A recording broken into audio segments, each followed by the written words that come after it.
Welcome back to my YouTube channel. ನಾವಿವತ್ತು ಗೋಕರ್ಣದಲ್ಲಿರುವಂಥ ಪ್ಲೇಸ್ಗಳನ್ನ ನೋಡೋಕ್ಕೆ ಅಂತ ಹೋಗ್ತಾ ಇದ್ವಿ. ಅದರಲ್ಲಿ ಫಸ್ಟ್ ಒನ್ ಬಂದು ದೇವಸ್ಥಾನ. ಇಡೀ ಪ್ರಪಂಚದಲ್ಲಿ ಆತ್ಮಲಿಂಗ ದೇವಸ್ಥಾನ ಎಲ್ಲ ಇತ್ತು ಅಂದರೆ ಇದೊಂದೇ ಪ್ಲೇಸಲ್ಲಂತ ಇರೋದು. ಸ್ವಲ್ಪ ರಶ್ ಇತ್ತು, ತುಂಬ ರಶ್ ಇರಲಿಲ್ಲ. ಆಮೇಲೆ ಹೋಗ್ತಾ ಹೋಗ್ತಾ ತುಂಬ ರಶ್ ಆಗಿ ಸ್ಟಾರ್ಟ್ ಆಯಿತು.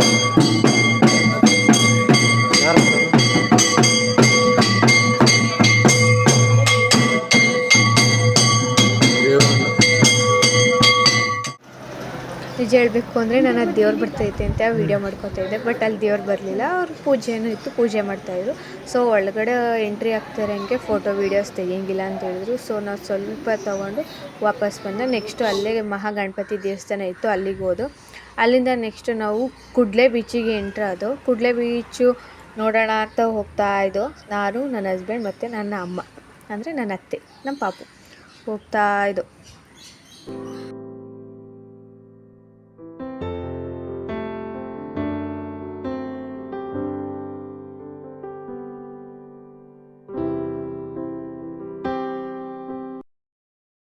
ನನ್ನ ಹಸ್ಬೆಂಡ್ ಫೋಟೋ ತೆಗಿತೀನಿ ಅಂತ ಪೋಸ್ ಕೊಡ್ತಾಯಿದ್ರು. ಬಟ್ ನಾನು ಫೋಟೋ ತೆಗಿತಾ ಇರಲಿಲ್ಲ, ವೀಡಿಯೋ ಮಾಡ್ತಾಯಿದ್ದೆ.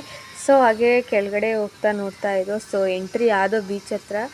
ನಿಜ ಎಷ್ಟು ಫುಲ್ಲು ಖುಷಿ ಆಯಿತು ಅಂದರೆ ಅಷ್ಟು ತುಂಬ ಅಂದರೆ ತುಂಬ ಖುಷಿ ಆಯಿತು. ಸೊ ನೋಡ್ತಾ ಇರ್ಬೋದು, ನಾವು ಹೋಗಿದ್ದು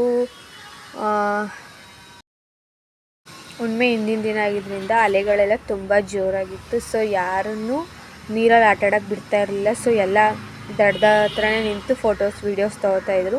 ಆ್ಯಂಡ್ ನಾವು ಅಲ್ಲೇ ತೊಗೊಳ್ಳೋಣ ಅಂತಿದ್ದು. ಸೊ ಇಲ್ಲಿಗೆ ಬಂದರೆ ಒಂದು ಯಾವುದೇ ರೀತಿ ಹೋಟೆಲ್ಸ್ ಆಗಿರ್ಬೋದು, ರೂಮ್ಸ್ ಎಲ್ಲ ಅಲ್ಲೇ ಅವೈಲೇಬಲ್ ಇರುತ್ತೆ. ಸೊ ನೀವು ಹೆಂಗೆ ಇದು ಮಾಡ್ತೀರಾ ಆ ಥರ ಇರುತ್ತೆ. ಸೊ ನಾವು ಹಂಗೆ ಫೋಟೋಸ್ ವೀಡಿಯೋಸ್ ತೊಗೊಳ್ಳೋಣ ಅಂತ ಫುಲ್ಲು ವೀಡಿಯೋಸ್ ಮಾಡ್ಕೊತಾ ಇದ್ದೋ. ಅಲ್ಲೇ ಲೈವಲ್ಲಿ ವೀಡಿಯೋ ಮಾಡ್ಕೋಬೇಕು ಅಂತ ತುಂಬ ಆಸೆ ಇತ್ತು. ಬಟ್ ಪಾಪು ಇರೋದ್ರಿಂದ ನಮಗೆ ಲೈವ್ ವೀಡಿಯೋ ಮಾಡೋಕ್ಕಾಗಲಿಲ್ಲ. ನಾವು ಹಾಗೆ ಫೋಟೋಸ್ ವೀಡಿಯೋಸ್ ತೊಗೊಂಡಿದ್ದು. ನಮ್ಮದು ಒಂದೆರಡು ರೀಲ್ಸ್ ಇತ್ತು. ಸೊ ನಾವು ರೀಲ್ಸ್ ಮಾಡ್ಕೊಳ್ಳೋಣ ಅಂತ ರೀಲ್ಸ್ ಮಾಡ್ಕೊತಾ ಇದ್ದೋ.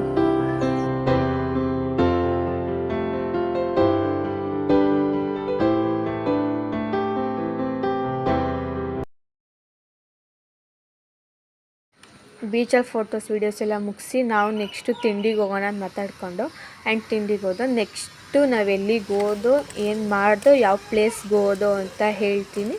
Thank you so much.